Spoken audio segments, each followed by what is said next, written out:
नमस्कार दोस्तों, मैं नितेश आप सभी का स्वागत करता हूं हमारे YouTube channel trend is friend में, जहां पे हम स्टॉक मार्केट से रिलेटेड रेगुलर अपडेट वीडियोस आपके लिए लाते रहते हैं।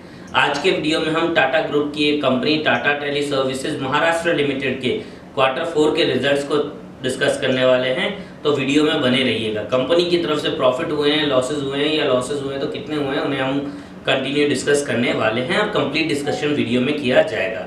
चलिए वीडियो को शुरू करते हैं। उससे पहले अगर अभी तक आपने हमारे चैनल को सब्सक्राइब नहीं किया है तो चैनल को सब्सक्राइब करें एंड बेल आइकन को क्लिक करना ना भूलें, जिससे कि आपको आने वाले सारे वीडियोस की नोटिफिकेशन समय पे मिल जाए और आप मार्केट में जो न्यूज़ हैं उनसे अपडेटेड रहें।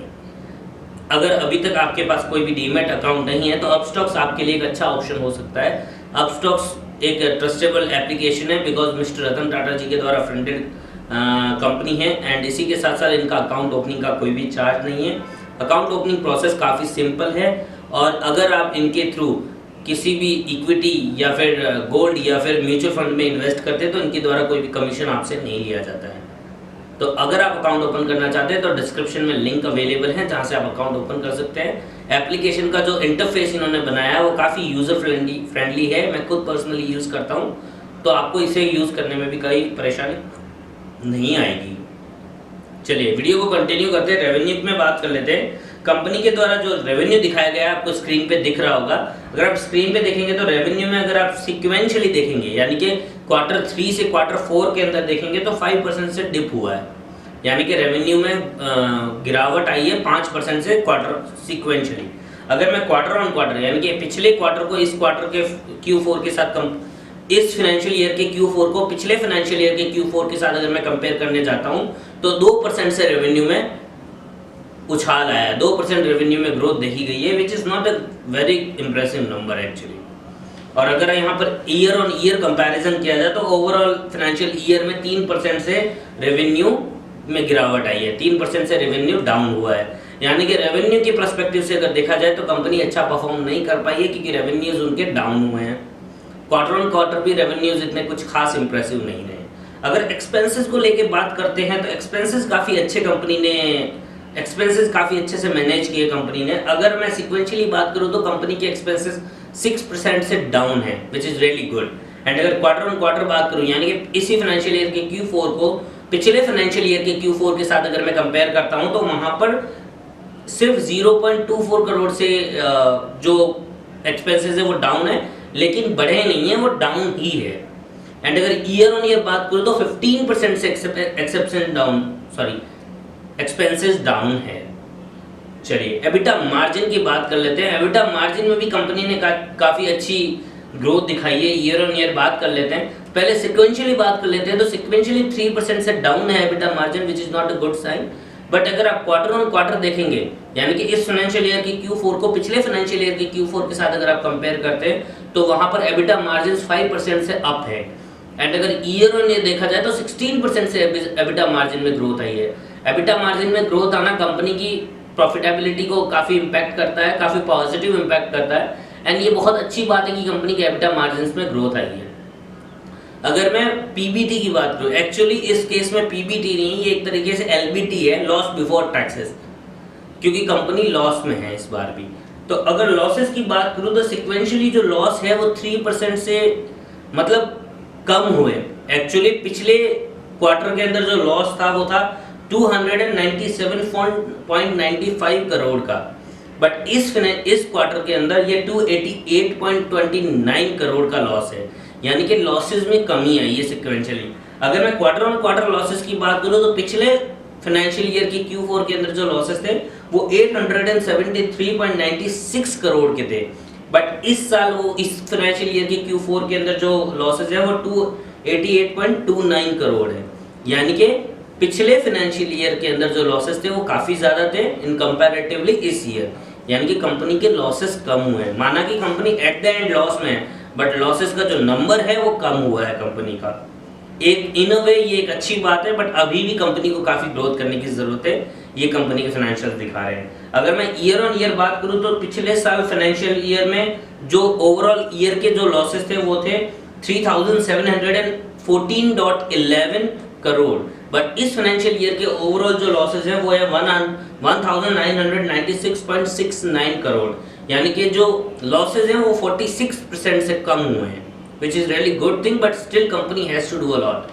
यहाँ पर इतना ज़्यादा लॉसेस कम होने का रीज़न ये है कि कंपनी को पिछले साल कुछ एक्सेप्शनल अमाउंट पे करने पड़ गए थे, जो कि इस साल भी एक्सेप्शनल अमाउंट्स हैं, बट वो उतने ज़्यादा नहीं है। अगर आप स्क्रीन पे देखेंगे तो आपको यहाँ पर रिपोर्ट दिखाई दे रही होगी Tata Teleservices Maharashtra limited की। अगर आप यहाँ पर नोट्स में जाएंगे और नोट्स में 3rd नंबर नोट देखेंगे तो वहाँ पर एक्सेप्शनल आइटम के सारी डिटेल्स दी गई है, जो कंपनी को एक्सेप्शनल आइटम पे करने पड़े। एक्सेप्शनल आइटम बेसिकली होते क्या है, जो कंपनी को सडन चार्जेस या पे करने पड़ जाते हैं, सडन प्रॉफिट या लॉस, जो कि कंपनी की जो ऑपरेशन है उससे उनका कोई लेना देना नहीं होता। जो मेन जो प्रोडक्ट या जो भी ऑपरेशन या जो भी काम कंपनी का है, उसके अलावा कुछ सडन एक्सपेंसेस कंपनी को लग जाते हैं या प्रॉफिट हो जाते हैं, जो कि हर बार नहीं होते, उसे हम एक्सेप्शनल आइटम में डालते हैं। अगर वो लॉसेस है तो वो कम हो जाते हैं, प्रॉफिटेबिलिटी को कम कर देते हैं, और अगर वो किसी भी एक्सेप्शनल रीजन से प्रॉफिट है तो वो प्रॉफिटेबिलिटी को बढ़ा देते हैं, बट वो उस पर्टिकुलर ईयर के लिए उसको हम कंपनी की रेगुलर इनकम या रेगुलर प्रॉफिट के अंदर नहीं मान सकते। जैसे कि इस क्वार्टर के और इस फाइनेंशियल ईयर के अंदर बात करेंगे तो यहाँ पर रीस्ट्रक्चरिंग कॉस्ट कंपनी को पे करनी पड़ी है इस करंट क्वार्टर में, यानी कि Q4 के अंदर 26.12 करोड़ की, जबकि पूरे फाइनेंशियल ईयर में 46.79 करोड़ की रीस्ट्रक्चरिंग कॉस्ट पे करनी पड़ी है, जो कि हर बार नहीं लगने वाली है, इसलिए इसे एक्सेप्शनल आइटम में दिया गया है।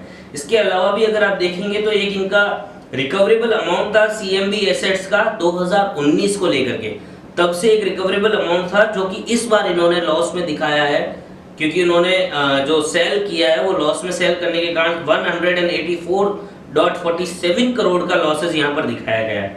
इसी तरीके से इनकी एक स्कीम चल रही थी जुलाई 1, 2029 से, जिसके लिए इनको लॉस हुआ है 19.27 करोड़ का। इसी तरह के लॉसेस को मिला करके ओवरऑल कंपनी को एक्सेप्शनल लॉस हुए हैं। अगर एक्सेप्शनल लॉस का इस क्वार्टर में इस पूरे फाइनेंशियल ईयर में बात करें तो 779.81 करोड़ का लॉसेस कंपनी को एक्सेप्शनल आइटम में हुआ है, अलग से हुआ है, जो हर बार नहीं मान सकते, लेकिन फिर भी इस बार की प्रॉफिटेबिलिटी पे इसका इम्पैक्ट पड़ा है। लेकिन अगर इसे पिछले फाइनेंशियल ईयर से कंपेयर करेंगे तो पिछले फाइनेंशियल ईयर में जो एक्सेप्शनल आइटम थे वो 2430.28 करोड़ थे, यानी कि बहुत ही ज्यादा थे, which is the main reason कि कंपनी की इस साल जो प्रॉफिटेबिलिटी है वो काफी मतलब लॉस जो है वो काफी कम हुआ है, कंपनी को लॉसेस हुए हैं, बट स्टिल अगर उसे पूरे पिछले फाइनेंशियल ईयर के साथ में या पिछले क्वार्टर के साथ में कंपेयर करेंगे तो वो कम हुआ है। यहीं पे अगर profit after tax, actually profit नहीं, लॉस आफ्टर टैक्स की अगर हम बात करें तो वो सेम रहा है, क्योंकि लॉस के कारण कंपनी को कोई भी तरह का टैक्सेस पे नहीं करने पड़े हैं, तो उसके कारण जो प्रॉफिट जो हमने लॉस बिफोर टैक्सेस की बात की है वही लॉस आफ्टर टैक्सेस भी कंपनी के रहे हैं। अगर EPS अर्निंग पर शेयर की मैं बात करूं तो यहाँ पर अर्निंग पर शेयर जो है 3% से बढ़ा है, अगर मैं बात करूं सिक्वेंशियली, तो क्योंकि ये पिछले क्वार्टर के अंदर -152 था, 1.52 था, जबकि इस बार ये 1.47 है, जो कि मतलब कि बढ़ा है एक तरीके से। अगर मैं क्वार्टर ऑन क्वार्टर कंपेयर करूं तो इस फाइनेंशियल ईयर के Q4 के अंदर ये 1.47 माइनस में है, जबकि पिछले क्वार्टर के अंदर, पिछले फाइनेंशियल ईयर के Q4 के अंदर ये माइनस में 4.47 था, यानी कि 67% से EPS बढ़ा है क्वार्टर ऑन क्वार्टर। अगर यहीं पर मैं ईयर ऑन ईयर बात करूं तो 46% से EPS बढ़ा है, क्योंकि पिछले फाइनेंशियल ईयर के अंदर ये -19 था, जबकि इस फाइनेंशियल ईयर के अंदर ये -10.21 है, यानी कि काफी अच्छी तरीके से EPS बढ़ा है, बट स्टिल ये नेगेटिव्स है। ओवरऑल अगर हम कंपनी को लेके बात करें तो कंपनी के फाइनेंशियल्स ओवरऑल नेगेटिव ही रहे हैं, बट कंपनी ने पिछले फाइनेंशियल ईयर के साथ में अगर हम कंपेयर करें या पिछले क्वार्टर के साथ में हम कंपेयर करें, पिछले साल के Q4 के साथ, तो कंपनी ने अपने लॉसेस को इंप्रूव किया। लॉसेस को इंप्रूव करने का मतलब पिछले साल ज्यादा लॉसेस थे, इस साल कंपनी ने लॉसेस को थोड़ा कंट्रोल किया, चाहे वो एक्सपेंसेस के द्वारा हो, चाहे वो एबिटा मार्जिन में बढ़ाती हो। तो ये चीज क्या दिखाती है? ये चीज दिखाती है कि कंपनी ग्रो करने की कोशिश कर रही है। साथ ही साथ कंपनी को जो इनकी सब्सिडी, जो इनकी मेन कंपनी है TTSL, Tata Teleservices limited, उनके थ्रू एक बैकअप मिला हुआ है कि कंपनी को अगर फंड की रिक्वायरमेंट होती है तो उनकी तरफ से फंड मिलने में कोई इशू नहीं है, तो इनको फंड कभी इनके पास में इशू नहीं आने वाला है। इसलिए कंपनी के पास में फंड को लेकर के कोई प्रॉब्लम नहीं है, तो कंपनी आगे जा करके भी चीज़ों को अच्छा करने की कोशिश कर सकती है। जिस हिसाब से ये जो रिजल्ट्स आए हैं वो तो यही दिखाते हैं कि कंपनी इंप्रूवमेंट की कोशिश कर रही है। फिलहाल कंपनी लॉसेस दिखा रही है, तो अभी हम कंपनी को लेकर के कोई पॉजिटिव कमेंट नहीं कर सकते, बट स्टिल जो रिजल्ट्स आ रहे हैं वो पॉजिटिव रिजल्ट्स आ रहे हैं इन अ वे। तो देखते हैं कि आगे जाकर के कंपनी किस तरीके से रिजल्ट दिखाती है, काफ़ी इंटरेस्टिंग रहेगा। जो भी अपडेट्स कंपनी को लेकर के मार्केट में आती रहेगी, आगे आने वाले क्वार्टरली रिजल्ट्स हो चाहे एनुअल रिजल्ट्स हो, हम आपके साथ में शेयर करते रहेंगे। बट शेयर करने के लिए क्या ज़रूरी है, आप तक इन्फॉर्मेशन पहुंचना, उसके लिए आपको हमारा चैनल सब्सक्राइब करना पड़ेगा। तो चैनल को सब्सक्राइब कीजिए, बेल आइकन को ज़रूर क्लिक कीजिएगा, जिससे कि जैसे ही हम वीडियो अपलोड करेंगे आपको नोटिफिकेशन आ जाएगा और आप उस इन्फॉर्मेशन का लाभ उठा पाएंगे। आई होप आपको ये सारा वीडियो पसंद आया होगा। अगर वीडियो पसंद आया तो वीडियो को लाइक करें, कमेंट करें। कमेंट में आप हमें बता सकते हैं, अगर आप किसी कंपनी का ओवरव्यू चाहते हैं या रिजल्ट्स चाहते हैं कि हम एनालिसिस करें, तो आप हमें कमेंट में बताइए। हम आपके इन्फॉर्मेशन के लिए, आपके नॉलेज के लिए उस कंपनी पे अपना रिव्यू ज़रूर देंगे। साथ ही साथ अगर आपके फैमिली मेम्बर या फ्रेंड्स कोई हैं जो स्टॉक मार्केट में इन्वेस्टमेंट में इंटरेस्टेड है, उनके साथ में वीडियो को शेयर ज़रूर करें। चलिए, मैं फिर मिलूंगा आपको अगली वीडियो में। तब तक के लिए अपना ध्यान रखें, सुरक्षित रहें। धन्यवाद।